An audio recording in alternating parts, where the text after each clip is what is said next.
आज हम चैप्टर 7 निर्देशांक ज्यामिति एक्सरसाइज 7.2 क्वेश्चन नंबर 3 को सॉल्व करेंगे।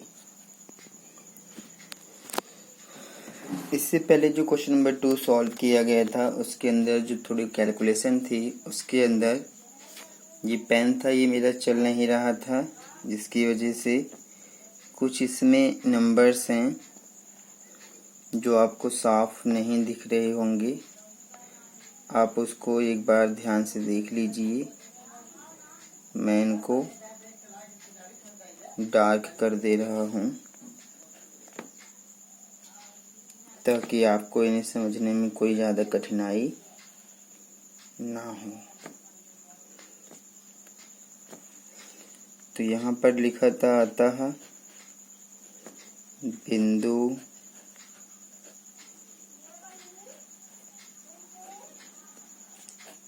डी के निर्देशांक बिंदु डी के निर्देशांक ये आया था हमारा 0,-7/3 आया था। और इस तरह से आप इसे देख सकते हैं। 4 में से 4 घटेगा तो 0 आएगा, बटे में 3 है ये, बस सिर्फ इतना है ये।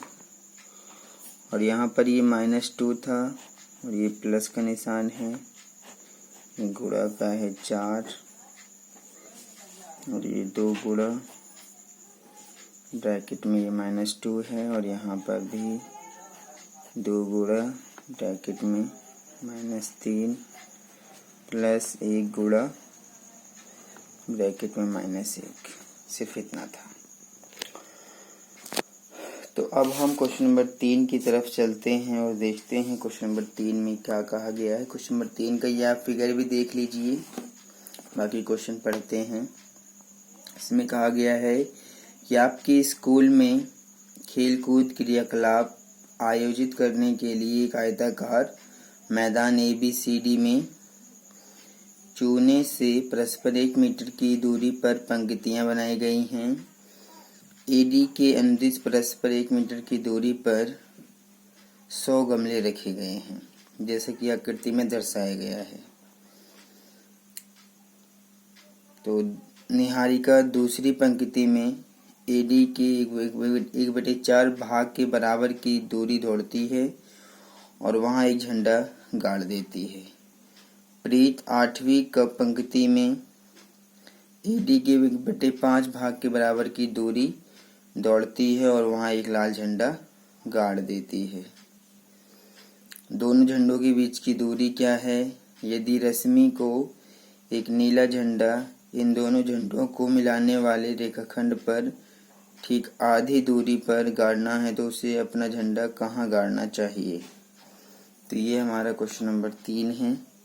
आप इसको अच्छे ढंग से देखिए कि ये यहाँ पर आपको एक मैदान दिया है ABCD और ये यहाँ पर पंक्ति बनी है, आप देख सकते हैं 1 2 3 4 5 6 इस प्रकार से ये पंक्ति है और ये बच्चे दौड़े हैं। पहले में जो दिया है कि जो निहारिका है वो दूसरी पंक्ति में, यानी कि ये निहारिका है दूसरी पंक्ति में दौड़ रही है और 1/4 भाग की दूरी तय करती है। और ये गमले हैं, यहाँ पर 100 गमले रखे हुए हैं और साथ में प्रीत है जो 8वीं पंक्ति में, यानी कि यहाँ पर वो 1/5 भाग की दूरी दौड़ती है और वहां पर एक लाल झंडा गाड़ देती है। तो ये इसके पास हरा झंडा है, इसके पास लाल झंडा है, इसका भी ध्यान रखिएगा आप। तो हमें दोनों झंडों के बीच की दूरी भी बतानी है। तो उसके बाद फिर हमें ये भी बताना है कि यदि रश्मि को नीला झंडा इन दोनों झंडों को मिलाने वाले रेखाखंड पर ठीक आधी दूरी पर गाड़ना है। तो यहाँ पर रश्मि भी आ गई है। तो यहाँ पर एक पहली जो स्टूडेंट है वो निहारिका है, दूसरा जो है दूसरे का नाम है प्रीत, तीसरा जो है रश्मि है, जो कि इन दोनों झंडों के बीच में एक और नीला झंडा गाड़ेगी, और वो भी बीचों बीच। तो उसे अपना झंडा कहाँ गाड़ना चाहिए हमें ये भी बताना है। तो ये हमारा जो क्वेश्चन है इसको हम करते हैं और अच्छे ढंग से इसको समझते हुए हम इसको आगे बढ़ेंगे। तो यहाँ पर आपको जो दिया है इसमें आप लिखेंगे कि सबसे पहले निहारिका का देखते हैं। तो निहारिका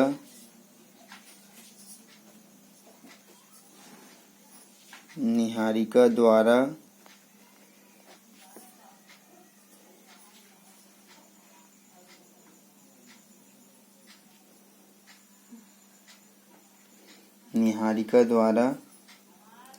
तय की गई दूरी जब आप निकालेंगे तो ये बराबर आ जाएगा। किसके बराबर आ जाएगा? क्योंकि उसने जो है 1/4 भाग दौड़ा है निहारिका ने, और गमले कितने हैं? 100 हैं। कहने का मतलब है 1/4 भाग तो निहारिका ने दौड़े हैं, यानी कि वो यहाँ से दौड़ना शुरू करेगी, और यहाँ टोटल जो गमले हैं वो 100 हैं। तो उसने जो है पंक्ति में एडी की, जो एडी है पूरा, एडी पे तो 100 गमले हैं, तो एडी के सिर्फ उसने 1/4 भाग तय किया है। तो इसलिए हम जब इसको 100 से गुणा कर देंगे तो ये हमारा 25 आ जाएगा।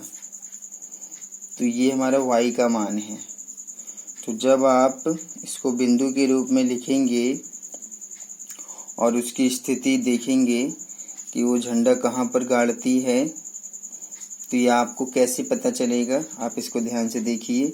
ये जो निकाला गया है निहारिका द्वारा तय की गई दूरी है कि उसने जो है जब यहाँ से दौड़ना शुरू किया है तो उसने 25, अब अगर ये मीटर में है तो 25 मीटर की दूरी उसने तय करी है। तो यहाँ पर जब उसकी स्थिति देखेंगे तो निहारिका की जो स्थिति बनेगी, उसकी जो बिंदु बनेगा वो इस प्रकार से लिखा जाएगा। इसलिए आप लिखेंगे निहारिका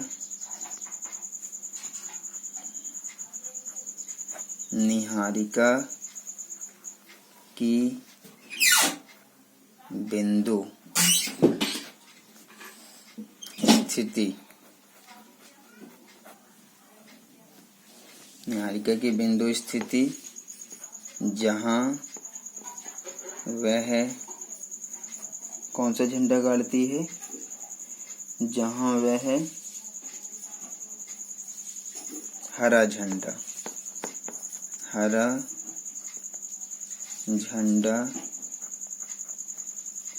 गाड़ती है के निर्देशांक। तो इसके जो निर्देशांक बनेंगे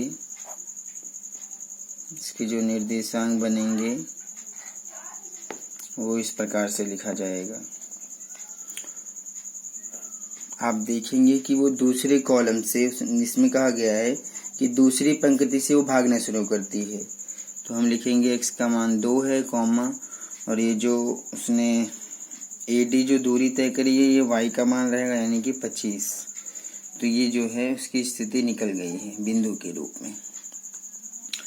इसी प्रकार से अब प्रीत का निकालेंगे। प्रीत द्वारा तय की गई दूरी बराबर। तो अब इसमें कहा गया है कि उसने जो दूरी तय करी है वो 1/5 भाग किया है। टोटल जो AD की लंबाई है या AD की जो कुल लंबाई है वो 100 है। ऐसे AD की भी कुल लंबाई 100 थी, इसलिए मैंने 100 से गुणा किया था। यहाँ पर भी वो AD यानी कि 100 गमलों की दूरी तय करेगी। तो यह आ जाएगा हमारा 20।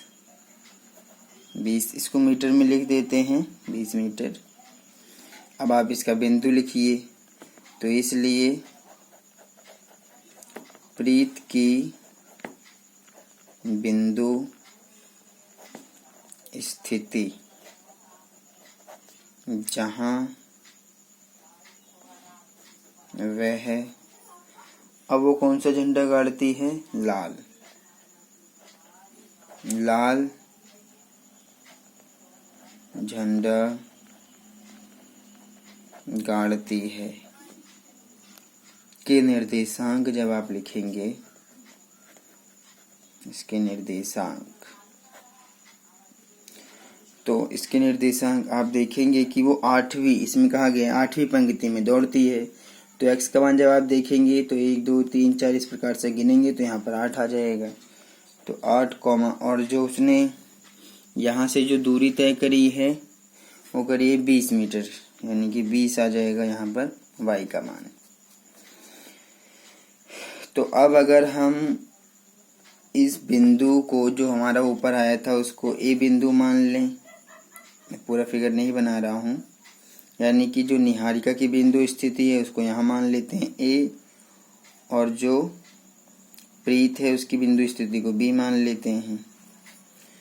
तो अब इसके जो निर्देशांक है वो तो 2 कॉमा, हम इस सवाल को करने के लिए ऐसा कर रहे हैं ताकि हम इसको अच्छे ढंग से सॉल्व कर पाए। तो अब अगर इन बिंदुओं के बीच में या फिर इसमें रश्मि जो है, एक नीला झंडा जो है, पहले तो इन दोनों बिंदुओं के बीच की दूरी निकालनी है। हाँ, क्वेश्चन में कहा गया था कि इन दोनों बिंदुओं के बीच की दूरी ज्ञात कीजिए। तो इसको हम डिस्टेंस फॉर्मूले का प्रयोग करके निकाल सकते हैं। क्वेश्चन में कहा गया था, क्या कहा गया था, आप इसको एक बार देख लीजिए। क्वेश्चन में कहा गया था कि दोनों झंडों के बीच की दूरी क्या है। तो आप लिखेंगे, जब आप इन दोनों के बीच की दूरी निकालेंगे तो ए बी बराबर आएगा, फॉर्मूले के अकॉर्डिंग फॉर्मूला है x2 माइनस x1 का whole square plus bracket y2 minus y1 का होल स्क्वायर। तो ये आपका x1 है, ये आपका y1 है, ये x2 है और ये y2 है।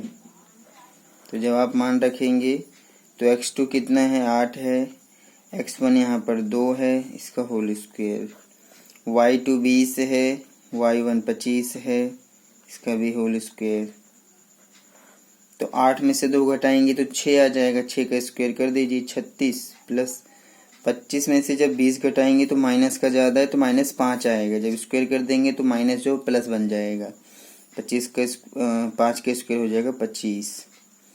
तो ये हमें मिलेगा कितना, 6 5 11, 3 2 5 6 61, रूट 61 मीटर। इतना आप कह सकते हैं कि जो ए बी यानी कि दोनों बिंदु है, जिसमें कि एक निहारिका की बिंदु है जहाँ वह जो है कौन सा झंडा गाड़ती है, हरा, और ये जो बिंदु है ये प्रीत की स्थिति है जहाँ वह झंडा गाड़ती है, और इन दोनों के बीच की दूरी आप देखेंगे रूट 61 मीटर निकल जाएगा। अब यहाँ पर एक और स्टूडेंट है जिसका नाम है रश्मि। वो इन दोनों के बीच, इन दोनों रेखाओं को मिलाने वाले रेखाखंड के ठीक बीचों बीच में, यानी कि मध्य में इसके एक कौन सा नीला झंडा गाड़ना चाहती है नीला झंडा। तो अब अगर वो एक नीला झंडा इन दोनों रेखाखंड, इन दोनों बिंदुओं के रेखाखंड को मिलाने वाले रेखाखंड के बीचों बीच गाड़ना चाहती है, तो हमें वो पूछ रहा है कि उसको यह है झंडा कहाँ गाड़ना चाहिए। तो हमें उस बिंदु की स्थिति ज्ञात करना है और बताना है कि वो कहाँ पर आएगा। तो हम एक काम करते हैं, तो जहाँ पर उसको मतलब कि रश्मि को नीला झंडा जहाँ वो गाड़ेगी उस बिंदु के हम निर्देशांक ज्ञात करते हैं। तो मान लेते हैं वो बिंदु सी है, क्योंकि वो इन दोनों बिंदुओं को मिलाने वाले रेखाखंड के बीचों बीच में झंडा गाड़ना चाहती है नीला। तो उस बिंदु की स्थिति को सी मान लेते हैं, जो कि एक मध्य बिंदु है, क्योंकि बीचों बीच तभी होगा जब वो मध्य बिंदु बनेगा। क्वेश्चन में यही कहा गया है कि बीच में वो एक झंडा गाड़ना चाहती है। तो अब इसके निर्देशांक हम ज्ञात कर लेते हैं। तो मध्य बिंदु मान के इसको निकाल लेते हैं, क्योंकि ये मध्य बिंदु है, इजी हो जाएगा क्वेश्चन। तो यहाँ पर आप लिखेंगे मध्य बिंदु C के निर्देशांक बराबर, तो आप याद कीजिए मध्य बिंदु ज्ञात करने का हमारा जो फॉर्मूला था सीधा सीधा था x1 प्लस x2 बटे में 2 कॉमा y1 प्लस y2 बटे में 2, यही हमारा फॉर्मूला था, याद कीजिए आप। तो x1 x2 का मान तो आप यहाँ से ले लेंगे, x1 2 है, x2 8 है, तो ये हो जाएगा हमारा 2 प्लस 8 बटे में 2 कॉमा y का मान भी आप यहाँ से ले, y का y1 25 है, y2 20 है, तो ये हो जाएगा हमारा y1 25 है, तो 25 प्लस 20 बटे में 2। तो इस प्रकार से आप कह सकते हैं 8 2 10, 10 को 2 से भाग कर देंगे 5 आ जाएगा, और ये हो जाएगा हमारा 20 20 40 45, 45 को जब आप 2 से भाग कर देंगे तो पॉइंट में आ जाएगा 22.5। तो ये बिंदु C के निर्देशांक आ चुके हैं, यानी कि x जो x अक्ष उसका 5 है और y अक्ष उसका जो है 22.5 है।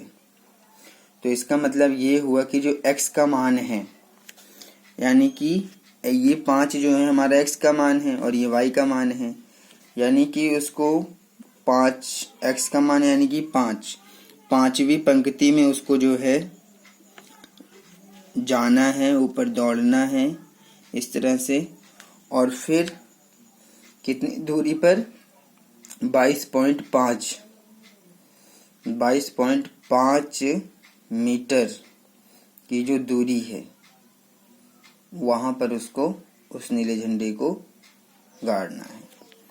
तो क्वेश्चन में ये जो पूछा था उसका जवाब देते हैं। क्वेश्चन में कहा गया था कि यदि रश्मि को एक नीला झंडा इन दोनों झंडों के को मिलाने वाले रेखाखंडों पर ठीक आधी दूरी पर गाड़ना है तो उसे अपना झंडा कहाँ गाड़ना चाहिए।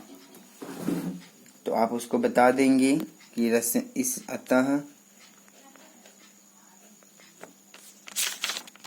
पहले तो आप ये बता दीजिए कि इसमें जो क्वेश्चन में कहा गया था दोनों झंडों के बीच की दूरी, दोनों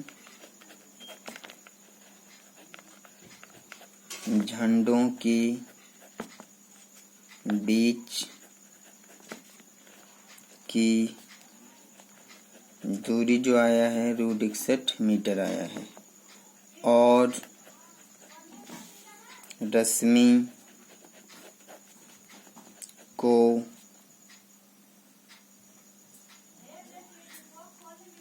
क्वेश्चन में कहा गया था रश्मि को झंडा कहाँ गाड़ना चाहिए। तो रश्मि को, क्योंकि x का मान यहाँ 5 है तो यहाँ लिख सकते हैं आप 5वीं पंक्ति में 22.5 मीटर की दूरी पर 22.5 मीटर की दूरी पर झंडा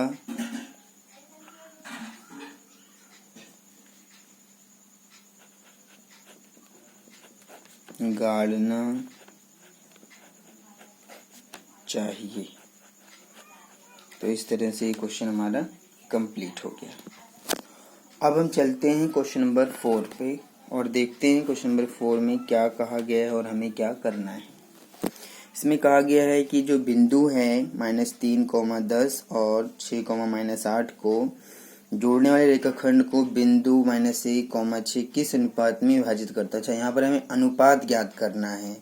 ध्यान दीजिए, कहा गया है किस अनुपात में विभाजित करता है, तो अनुपात हमें ज्ञात करना है। तो ये सब चीज़ें हमें ध्यान देने वाली होती है। तो एक बिंदु, यहाँ पर हमें 2 बिंदु दिया हुआ है, ध्यान दीजिए। एक बिंदु ए मान लेते हैं, ए है, दूसरा बिंदु बी है। पहले बिंदु के निर्देशांक तो -3, 10 दिया है। दूसरे बिंदु के निर्देशांक जो है 6, -8 मान लेते हैं कि ये है। और फिर कहा गया है कि इनको जोड़ने वाला रेखाखंड, अगर हम इनको जोड़ दें तो ये रेखाखंड बन गया। अब इस रेखाखंड को एक और बिंदु है, इसको आप सी मान लीजिए, और इसकी निर्देशांक भी हमें दिया हुआ है कितना, -1,6। तो ये जो बिंदु सी है जिसकी निर्देशांक -1,6 है, ये सी बिंदु इस ए बी को किस अनुपात में बांटता है, यही हमें यहाँ पर ज्ञात करना है, किस अनुपात में बांटित करता है। तो हमें जो है M1 अनुपात M2 इसका मान ज्ञात करना है, क्योंकि बिंदु जो C है, जो कि इन दोनों बिंदुओं को मिलाने वाले रेखाखंड को, जिसके निर्देशांक C है, उसके मतलब जो बिंदु है वो C है, उसके निर्देशांक -1,6 है। ये बिंदु इस AB को किस अनुपात में विभाजित करता है, यानी कि हमें M1 और M2 का मान ज्ञात करना है। तो ऐसा करने के लिए भी विभाजन सूत्र का ही प्रयोग किया जाएगा। आप सीधा विभाजन सूत्र का प्रयोग कीजिए। तो यहाँ पर आप लिखिए विभाजन सूत्र से। जब आप विभाजन सूत्र से लिखेंगे तो आप विभाजन सूत्र लिखिए। क्या है विभाजन सूत्र? यहाँ पर विभाजन सूत्र से आप लिखिए कि बिंदु C के निर्देशांक, बिंदु C के निर्देशांक बराबर। अब आप यहाँ पर लिखिए क्या है, फॉर्मूला है हमारा M1 + M2 M1 + M2। M1 के साथ में लिखना है x2, M2 के साथ में लिखना है x1, M1 के साथ में लिखना है y2, M2 के साथ में लिखना है y1।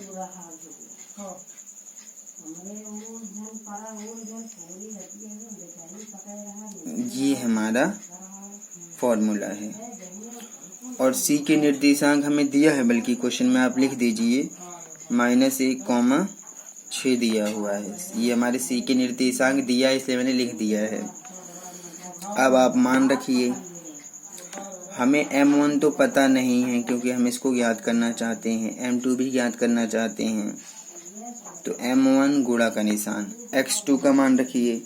तो यहाँ से हम देखेंगे ये हमारा x1 है, ये y1 है, और यहाँ पर ये x2 है और ये y2 है। तो आप देखेंगे यहाँ पर जब हम इसमें मान रखेंगे तो x2 का मान कितना है, 6 है। तो आप यहाँ पर 6 लिख दीजिए, फिर प्लस का निशान।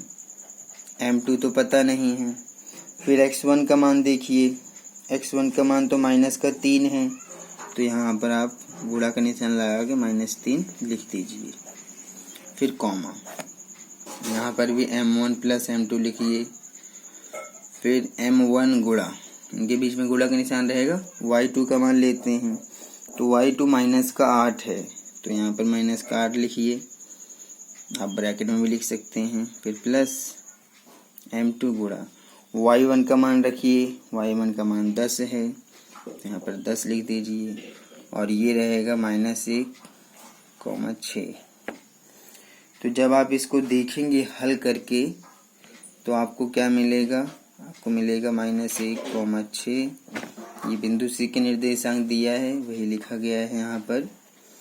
इसको हल करेंगे तो आपको मिलेगा M1 + M2, और यहाँ पर 6 की गुणा जब इसमें कर देंगे तो 6M1 बन जाएगा ये, और ये प्लस माइनस माइनस का 3M2 बन जाएगा, कॉमन। और ये जो है हमारा M1 + M2 है, प्लस माइनस माइनस का 8M1 प्लस प्लस प्लस का 10M2, ये बन जाएगा। तो जब आप इसको देखेंगे ध्यान से, ये किसका मान है, x का, और ये किसका मान है, y का। तो यहाँ पर भी आप देखिए, ये x का मान है, ये y का मान है। तो आप किसी एक का लेके हल कर दीजिए, या तो आप इसको इसके बराबर कर दीजिए, तब भी आपका M1 M2 अनुपात निकल जाएगा, या फिर आप इस 6 को, जो कि y का मान है, इसके बराबर रख के आप इसको निकाल सकते हैं। आप देख सकते हैं ये x का मान है, ये y का मान है, तो ब्रैकेट पे भी ध्यान दीजिए, यहाँ पर चूसी का निर्देशांक है, ये x का मान है, ये y का मान है, तो x वाले को x के मान के बराबर रख देंगे तब भी निकल जाएगा M1 M2 का अनुपात। y का मान जो 6 है, इस y के मान के बराबर रख देंगे तब भी मिल जाएगा। तो दोनों के बराबर हमें नहीं रखना है, सिर्फ एक के रखना है बस। तो मैं -1 को इसके बराबर रख देता हूँ और M1 M2 का अनुपात निकाल लेता हूँ। तो आप लिखेंगे, यहाँ पर आप लिखेंगे, क्योंकि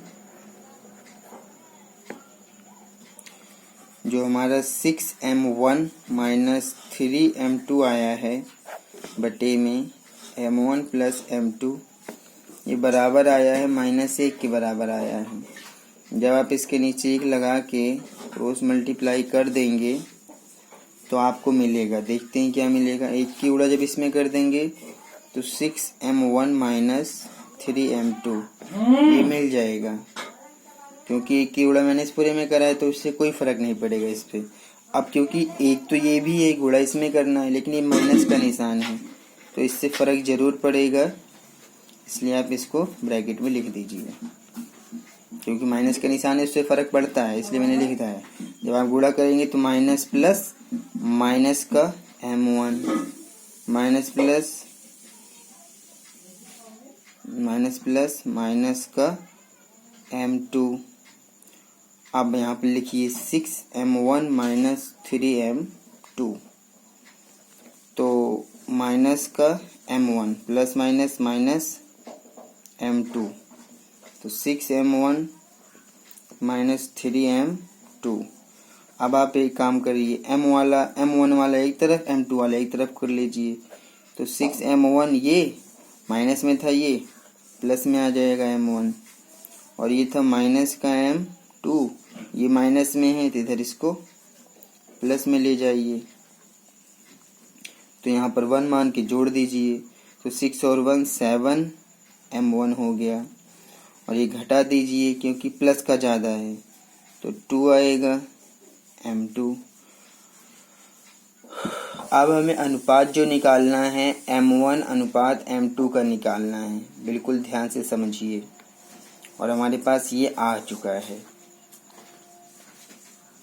क्या आया है, ये मिला है 7M1 बराबर है हमारा 2M2 के बीच में गुणा का निशान है, तो M1 M2 यहाँ पर गुणा में है, आप देख सकते हैं, तो इसके बटे में ले सकते हैं बराबर।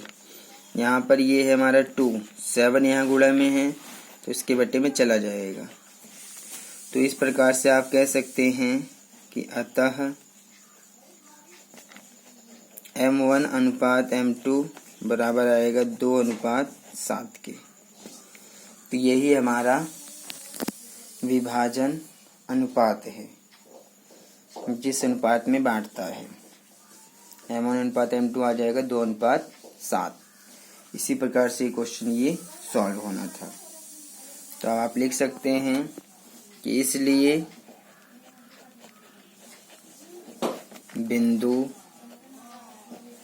C, जिसके निर्देशांक क्या है, -1,6 है, रेखाखंड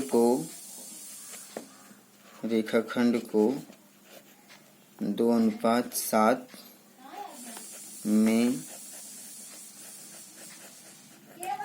विभाजित करता है। 2:7 में विभाजित करता है, यही हमारा क्वेश्चन है जो कि सॉल्व हो गया। इसमें सिर्फ इतना ही करना था। अब हम आते हैं क्वेश्चन नंबर 5 पर और देखते हैं क्वेश्चन नंबर 5 में हमें क्या करना है। और क्या दिया है। तो क्वेश्चन नंबर 5 में कहा गया है कि वह अनुपात ज्ञात कीजिए जिसमें बिंदु A और B को मिलाने वाला रेखाखंड x अक्ष से विभाजित होता है। इस विभाजन बिंदु के निर्देशांक भी ज्ञात कीजिए। तो ये हमारा क्वेश्चन नंबर 5 है। तो आप इसको ध्यान से पढ़िए और समझिए। मैं इसको बताता हूँ कि कैसे किया जाएगा क्वेश्चन नंबर 5 को। तो हमें कहा गया है कि हमारे पास दो बिंदु हैं। एक बिंदु तो A है और एक बिंदु B है।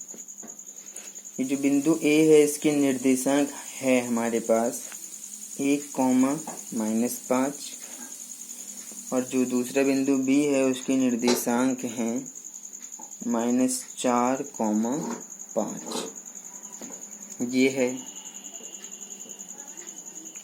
अब यहाँ पर अगर हम इनको मिला दें, इस प्रकार से इनको मिला देते हैं, तो ये x अक्ष है। आप इसको x अक्ष भी मान सकते हैं, कोई बात नहीं है, क्योंकि हमारा जो ग्राफ होता है उसमें आप जानते हैं कि जो ग्राफ बनता है उसमें दो ही, मतलब इस प्रकार से ये x अक्ष होता है, ये y अक्ष होता है, दो अक्ष होते हैं। तो x अक्ष भी आपका ऐसे ही है। मैंने यहाँ पर x अक्ष बना दिया, ये आपका x अक्ष भी है, इससे कोई दिक्कत नहीं है। तो हमें कहा गया है वह अनुपात ज्ञात कीजिए। अच्छा, अनुपात ज्ञात करना है हमें, ठीक है। इसमें बिंदु A और B को मिलाने वाला रेखाखंड x अक्ष से विभाजित होता है। अब x अक्ष इसको विभाजित कर रहा है, कहीं पर भी कर रहा होगा। मान लेते हैं C पर विभाजित कर रहा है।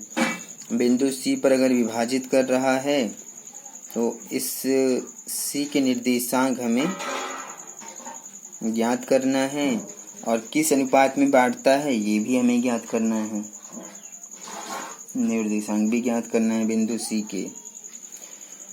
तो मान लेते हैं कि जो बिंदु है वो C है, जो कि इस AB रेखाखंड यानी कि x अक्ष को बिंदु C पर विभाजित करता है। और इसके निर्देशांक के बारे में आप क्या सोचेंगे, आप इसके निर्देशांक के बारे में क्या कहेंगे? तो मैं आपको बता दूं, क्योंकि ये एक रेखाखंड है जो कि x अक्ष है तो आपका ये एक रेखाखंड, लेकिन ये x अक्ष है।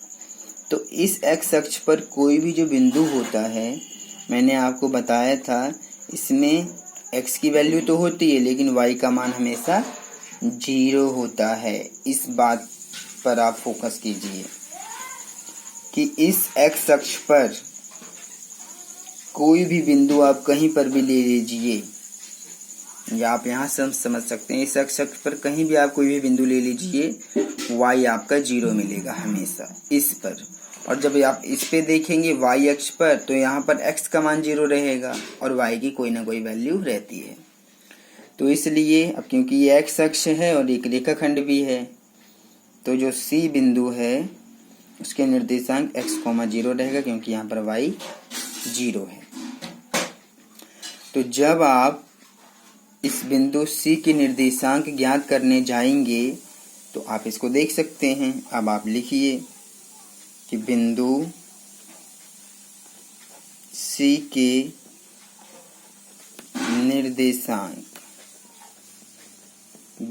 के निर्देशांक बराबर।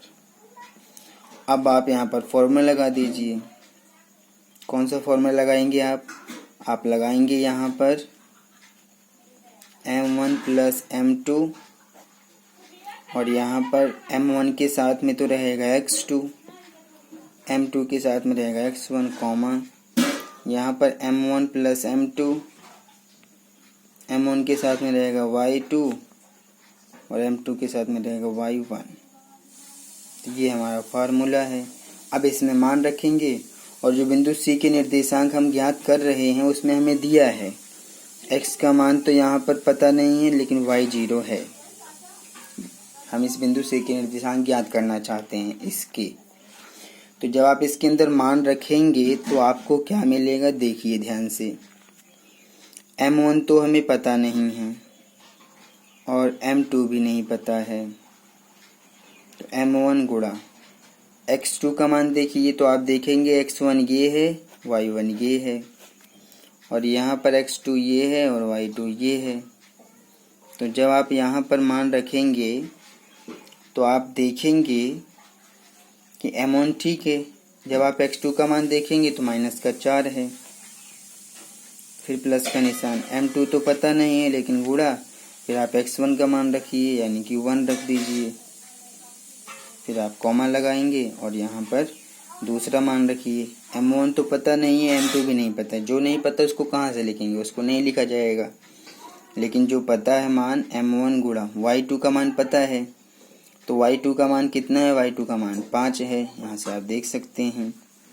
फिर प्लस का निशान। m2 तो हमें पता नहीं है लेकिन y1 पता है कि माइनस का 5 है, तो आप माइनस का 5 लिख दीजिए, ये -5 लिखा है।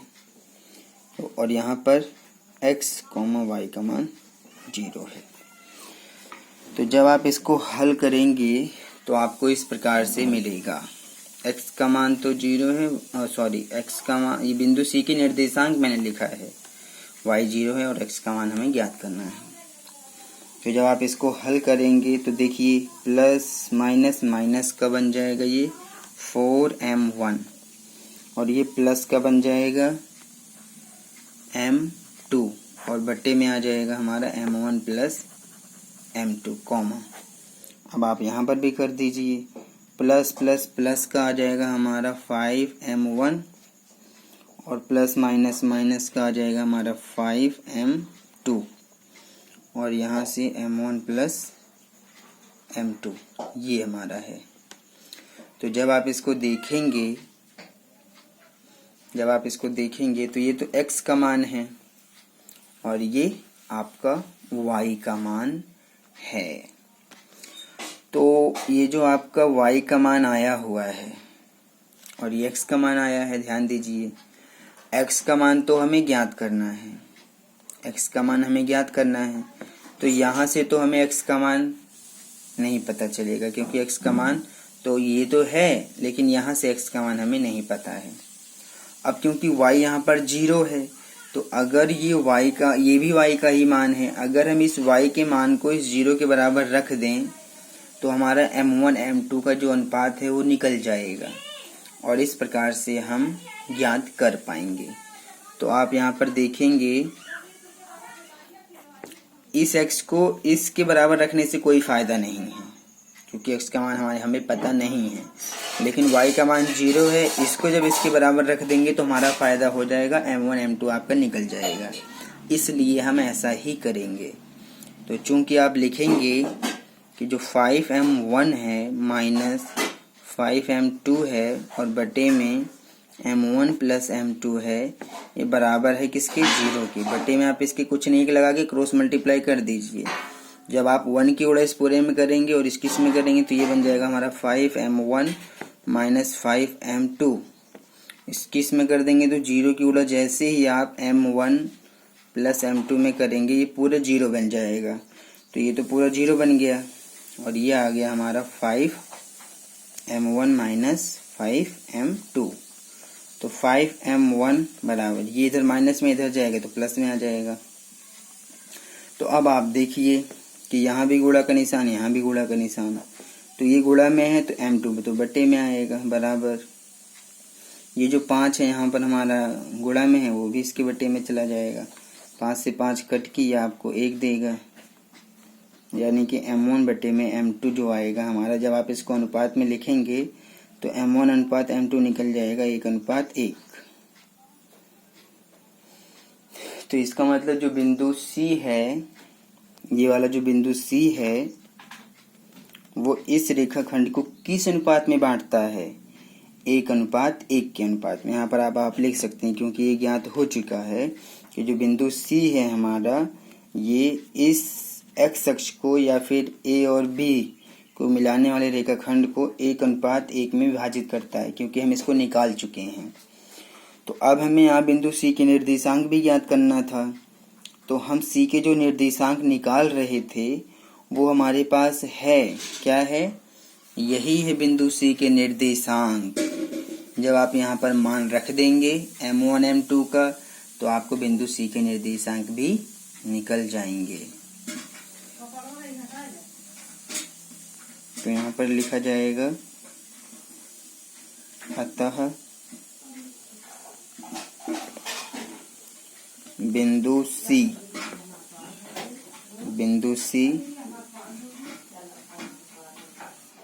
एक्स अक्ष को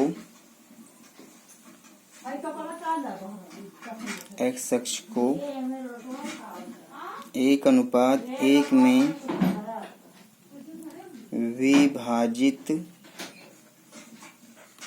करता है। अब हम इस बिंदु सी के निर्देशांक निकाल लेते हैं। तो आप यहाँ लिखेंगे और बिंदु सी के निर्देशांक बराबर। तो निर्देशांक तो हम निकाल ही रहे थे, इसमें सब हमारी वैल्यू रखनी थी और हम यहाँ तक पहुँच गए थे। तो अगर हम इसके अंदर m1 m2 का मान रख दें तो हमारा काम हो जाएगा। तो रख देते हैं। तो जब आप मान रख देंगे, मैं डायरेक्ट मान रख दे रहा हूँ, तो m1 भी 1 है, m2 भी 1 है। आप ध्यान दीजिए, m1 भी 1 है और m2 भी 1 है। तो यहाँ पर 1 गुणा m1 का तो मैंने मान रख दिया है 1, और यहाँ पर कितना है -4। तो आप लिख दीजिए। वैसे हमें पहले -4 लिखना चाहिए ना। हाँ, -4 गुणा m1 का मान यहाँ पर 1 है, फिर प्लस का निशान, फिर आ जाएगा हमारा m2 हमारा कितना है, m2 यहाँ पर 1 है और इसके साथ में, हाँ ठीक है, m2 हमारा 1 है लेकिन x1 का मान यहाँ पर 1 है। तो इसलिए यहाँ पर चलिए मैं लिख देता हूँ कि यहाँ पर मैंने लिख दिया है कि m2 जो है यहाँ पर तो 1 है और जो हमारा x1 है फॉर्मूले से उसका मान भी 1 ही था, इसलिए हमारा ये बन जाएगा जब आप मान रखेंगे तो।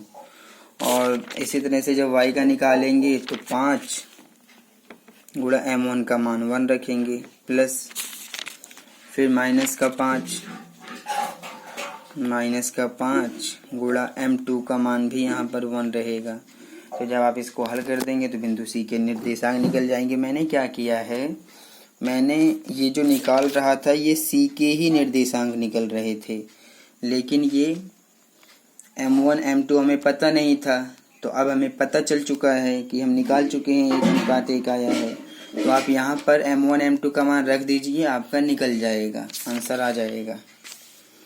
तो ये बनेगा हमारा -4 प्लस का 1/2 कॉमा 5 के 1 में करेंगे 5 और ये प्लस माइनस तो माइनस बन जाएगा और माइनस प्लस माइनस का 5/2 बनेगा। तो -4 में से घटा देंगे तो माइनस का 3 आएगा, क्योंकि माइनस का ज़्यादा है, बटे में 2 आएगा, कॉमा 5 में से 5 घटाएंगे 0/2 आएगा। तो यही बिंदु सी के निर्देशांक हैं। आगे एक स्टेप और हल करना चाहते हैं तो आप कह सकते हैं कि -3/2, 0 को 2 से भाग कर देंगे तो 0 आ जाएगा। तो आप कह सकते हैं अतः बिंदु सी के निर्देशांक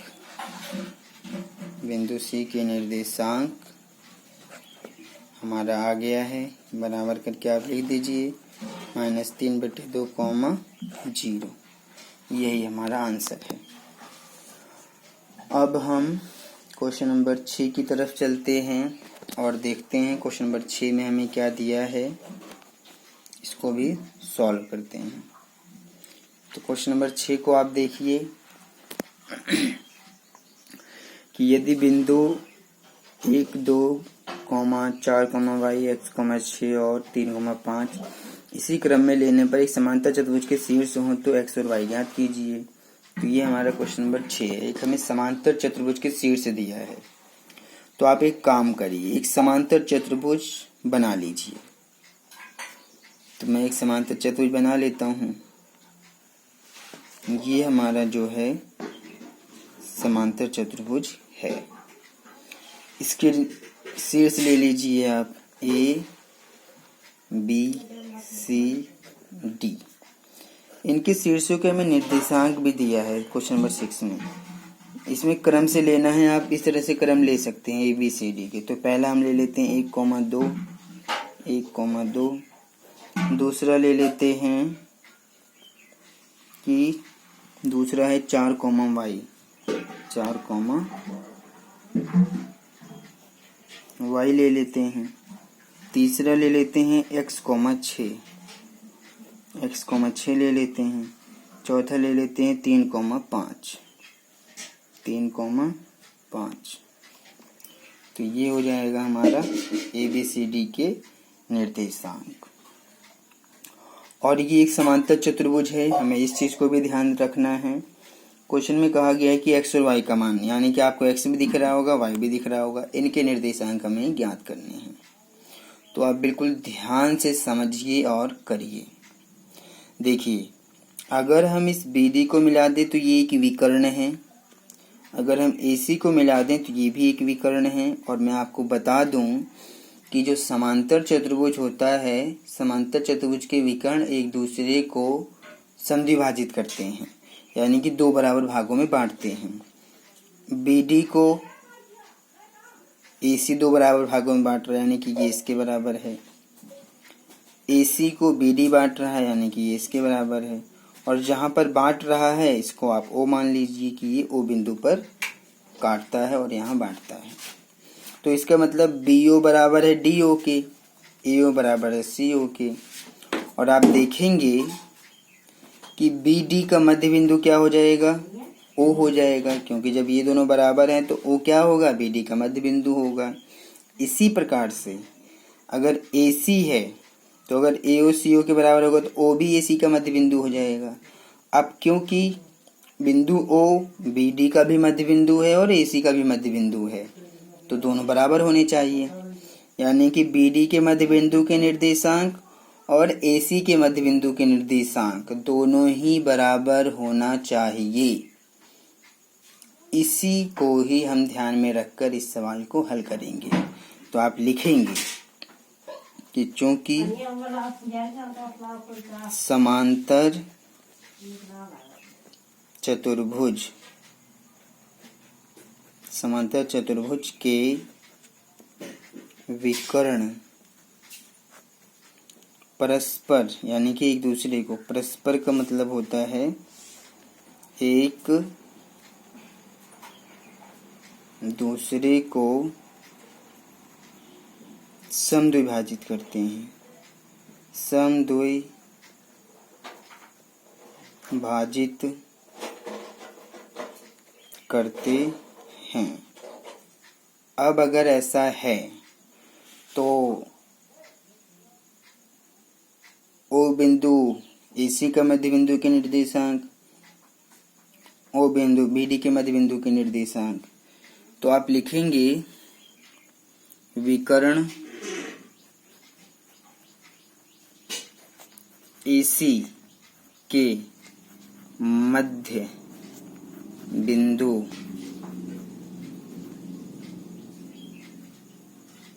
के निर्देशांक बराबर होना चाहिए किसके, विकर्ण BD के मध्य बिंदु के निर्देशांक के, ऐसा होना चाहिए। तो जब AC के मध्य बिंदु के निर्देशांक का फॉर्मूला आप लगाएंगे, तो अब मैं छोटा छोटा लिखूंगा। AC के मध्य बिंदु के निर्देशांक का फॉर्मूला क्या है, फॉर्मूला है हमारा x1 प्लस x2 बटे में 2, y1 प्लस y2 बटे में 2। ये फॉर्मूला मैंने लगाया है, किसका लगाया है, ये AC के मध्य बिंदु के निर्देशांक का फॉर्मूला लगाया, और बराबर अब दूसरी तरफ बी डी का लगाते हैं, तो ये भी मध्य बिंदु है, तो इसका भी फॉर्मूला यही रहेगा, x1 plus x2 y1 plus y2। Direct हम इसको निकाल रहे हैं। तो जब आप AC में देखेंगे, AC में, तो ये आपका x1 है और ये आपका x2 है। ध्यान से देखिए, ये आपका y1 है और ये आपका y2 है। तो आप मान रख दीजिए सीधा सीधा। तो x1 का मान AC, पहले आप AC का रखिए क्योंकि ये AC के लिए है और ये BD के लिए है। तो AC में x1 का मान जब आप देखेंगे AC में, तो x1 का मान तो यहाँ पर 1 है, तो आप 1 लिखिए। x2 यहाँ पर कितना है, x2 यहाँ पर x है, तो यहाँ पर आप x लिखेंगे बटे में 2 कॉमा। अब आप इसी में से y1 का मान रखिए क्योंकि अभी हम AC का ही ले रहे हैं। y1 का मान 2 है और y2 का मान 6 है, तो 2 प्लस 6 ये हो गया हमारा। अब आप देखिए, अब आते हैं BD पर। दूसरी तरफ चलिए BD पर, भी इसमें मान रखेंगे BD के लिए। तो जब हम BD का देखेंगे तो x1 का मान 4 है, y1 का मान y है, x2 का मान 3 है, y2 का मान 5 है। तो जब आप मान रखेंगे यहाँ से, तो x1 प्लस x2 का मान पहले रखिए, तो x1 4 है प्लस x2 कितना है 3 है कॉमा, फिर बटे में 2। y1 का मान रखिए, तो y1 यहाँ पर कितना है y है प्लस y2 का मान रखिए, y2 का मान यहाँ पर 5 है। तो ये हमारा आ गया। तो अब अगर ये दोनों बराबर हैं, अब अगर ये दोनों बराबर हैं आपस में यानी कि ये पूरा इस पूरे के बराबर है, तो x का मान बराबर होना चाहिए x के मान के और y का मान बराबर होना चाहिए y के मान के। क्योंकि आप देख रहे हैं इस बिंदु के जो निर्देशांक हैं, यानी कि ये जो पूरा ब्रैकेट है वो इस पूरे ब्रैकेट के बराबर में आपको दिख रहा है क्योंकि बराबर निशान लगा हुआ है। तो ये पूरा ब्रैकेट इस पूरे ब्रैकेट के बराबर तब होगा जब इस x का मान, क्योंकि x का मान है ये y का मान है, ये x का मान है ये y का मान है, तो ये पूरा ब्रैकेट आपस में तब बराबर होगा जब इस x का मान इस x के बराबर होगा, इस y का मान इस y के बराबर होगा। तो अब हम यही करने जा रहे हैं। थोड़ा सा और सिंप्लीफाई कर लेते हैं। ये बनेगा हमारा 1 प्लस एक्स बटे में 2 कॉमा 6 और 2 8 हो जाएगा। 8 को जब 2 से काट देंगे तो 4 आ जाएगा बराबर 4 और 3 7 हो जाएगा। ये कटेगा नहीं 2 से, इसलिए 7 बटे 2 लिख देते हैं और ये रहेगा y प्लस 5 बटे में 2। तो यही चीज जो मैं कह रहा था कि ये दोनों आपस में तब बराबर होंगे जब x का मान बराबर होगा x के मान के, y का मान बराबर होगा y के मान के। तो हम ऐसा कर लेते हैं, तो इसको बराबर कर देते हैं इसके, यानी कि 1 प्लस एक्स बटे में 2 को बराबर कर रहे हैं 7 बटे 2 को। और आप यहाँ पर और लिख के भी कर सकते थे। और ये जो हमारा y प्लस 5 बटे में 2 है ये बराबर होगा 4 के। तो आप क्रॉस मल्टीप्लाई करिए, तो 2 सत्ते यहाँ पर क्रॉस मल्टीप्लाई 2 सत्ते हो जाएगा 14 और 14 की आप यहाँ पर 2 की गुणा इस पूरे ब्रैकेट में कर दीजिए। तो 2 की गुणा हम 1 प्लस एक्स में कर देंगे। अभी ऐसे यहाँ पर भी कर दीजिए। 2 चौक क्रॉस मल्टीप्लाई 2 चौक 8, 1 की गुणा जब इसमें करेंगे तो सेम रहेगा, ये कोई फर्क नहीं पड़ेगा। तो 2 की गुणा एक्स में करेंगे 2 प्लस 2 की गुणा एक्स में करेंगे 2x बराबर 14 आएगा। तो 2x बराबर 14, 2 यहाँ पर प्लस में है तो माइनस में जाएगा, तो 2x बराबर घटा देंगे 12 और x का मान निकालेंगे जब, तो जो यहाँ गुणा में है वो बटे में जाएगा, काट देंगे तो 6 आ जाएगा। तो x का मान हमारा 6 आ गया है।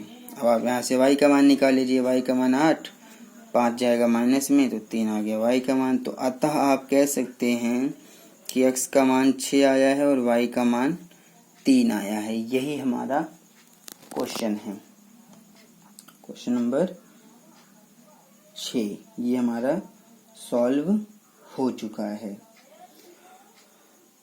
अब यहाँ पर हम एक क्वेश्चन और देख लेते हैं। क्वेश्चन नंबर 7 जो दिया है उसको भी सॉल्व कर लेते हैं, क्योंकि जितने क्वेश्चन सॉल्व हो जाएंगे उतना ही आगे फ़ायदा करेगा।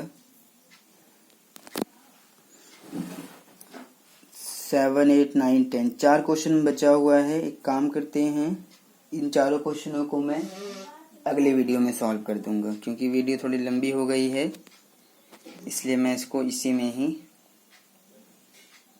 रोक रहा हूँ।